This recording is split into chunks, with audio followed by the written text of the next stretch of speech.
wife and I have been married, we'll be married for 5 years this June. There's a lot of reasons for that, probably too many to count. Prescription drug use, and there's a lot of that stuff going on, but I think probably the biggest reason is that people don't understand, people believe a false idea of what love is. Hollywood, I think, is selling people this idea of selfish love. Love's about you. You need to find someone that makes you happy. And that's opposite of what the Bible says. That love is characterized by sacrifice, not selfishness. And so I think that gets into people's heads, well, this person isn't making me happy, so they're probably not the one. And it's like newsflash, your spouse is not going to make you happy all the time. And it's not about you, it's about them. And so I think another reason, if I could add to that, would be that people don't know what marriage is for. Why do we get married? I don't know. My parents got married, so I'm not going to get married. So people are questioning that idea. And so if people begin to see it as an empty tradition, then once that happens, then people lose a reason for it. And so it's very easy to end.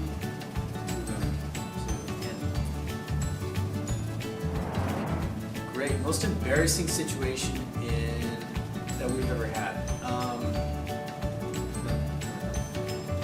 The most embarrassing situation we've ever had it was at my wife's birthday. And so this is pretty embarrassing. So we were at a restaurant. Her whole family was there. And we had brought Jenny's cake, an ice cream cake. And so her mom had the waiters put the ice cream cake into the fridge. And so we were finished with our dinner, we were ready to go, but her mom had gotten up and gone to the restroom. The waiter brought out the cake, and all the waiters in the restaurant stood around our table and sang happy birthday, whatever. We had 10 plus people, okay, and all these waiters around the table. They all sang it, and then, I think, yeah. While they were finishing the song, her mother came back from the restroom and sat down and said, "We're not ready for the cake yet. Send it back." And so the waiters had to pack up the cake and put it back in the fridge. And so we had to sit there for another 5 minutes. And then she told the waiter, "We're ready for the cake now." And then all the waiters all came out again and sang the cake again. Sang happy birthday again for Jenny. That was pretty embarrassing. I guess it's not that embarrassing, but yeah, it was pretty embarrassing. The most important thing to make a marriage successful? It's a good question. I think compromise is a huge thing, right? So when you are daily dealing with your own relationships, even in high school, you're going to have conflict, right? You're going to have things that you disagree with, things that you like and that the other person doesn't like. So the ability to compromise and give in and kind of meet in the middle really helps, I think, with making a marriage successful. And what? My view would be that I think that marriages fail because many people get married because they have this sort of butterfly feelings inside, right? That kind of feeling like, oh, I'm in love. And when they lose those feelings, because those feelings unfortunately don't last. They don't last for all of your marriage. What happens is your marriage matures and your attitude towards your spouse changes, which is a good thing. I mean, can you imagine, for instance, when you see two people that originally fall in love, all they do is they focus on one another, right? Can you imagine if they only focused on each other for their entire lives? No one would want to be around them. They would annoy us and would be like, go away in that sense, right? So it's actually just for practical reasons. That's what I think happens. Yeah. What's your question? She's generally non-confrontational. Like, she usually doesn't react, like get angry or things like that. When I usually am the one to start an argument, the two things that I usually tend to do is I fall back in my temper, I'll start yelling, or the other one is I become really sarcastic. Does that make sense? So sarcasm, and obviously those things really don't have a healthy place in any marriage, but that's what usually happens when we get into an argument. I've been married 20 years. I believe that the Bible says that you're supposed to stay married until you die. But I know that there are some exceptions in terms of if there's an abusive relationship, that there are grounds for that. I believe that God would like you to stay married if at all possible, but there are some circumstances that would give you permission to divorce.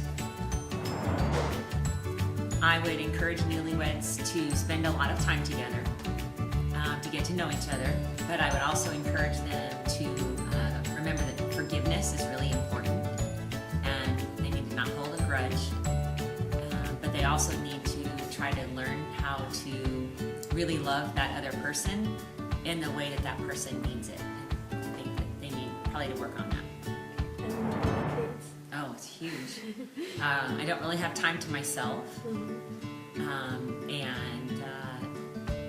there's always something unexpected that comes up. Somebody gets sick, or somebody's going through a hard time, and so that's a hard adjustment because you need to take care of your kids, but then you also need to do your work and other things like that. And as a married couple, then you don't have very much time to yourselves, and sometimes one person's tired and the other person's not helping out, so it can create a lot of stress and difficulty, but it's definitely worth it, but it can be challenging. Thank you so much. You're welcome. I was married for 27 years. Communication. You have to talk to each other about everything. Yeah, it's really important. People, sometimes they get mad, but they don't say anything, and you need to be able to address issues. You know, if you're mad about something, it doesn't mean you have to blow up, but you need to talk about it and fix the situation. So always, always, always communicate with each other. He is a filmmaker. He didn't go into art per se, but he loves film, and he does a lot of drawings and cartooning, and he's working on a cartoon with another friend, but he likes to make movies and documentaries and things like that. So yeah, he was influenced by me. 10 years, this past January. The most important thing would be having the same faith in Jesus Christ. You're both committed Christians. The number 2 thing I would go for is communication between husband and wife. Very important. I think the idea of what is love, I think some people, they kind of get their wrong idea that if you're not having the happy feelings all the time, that you're not in love, and that's not true, because love is a decision, love is a choice. There are times when you put 2 people together, you are going to have conflict. You cannot avoid that. And it's how you work out the conflict. You don't wake up one morning and say, you know, I don't really love him, or I don't really love her anymore. That's not correct. It's not biblical to begin with. It's not. Love isn't just about feelings. Can it be some feelings? Yes, absolutely. But love is also a decision. You know, even with the other person, you know, whether they mean it or not that they hurt you, you know, that you forgive them and you still care for them, even though they may have hurt you. That would be one example.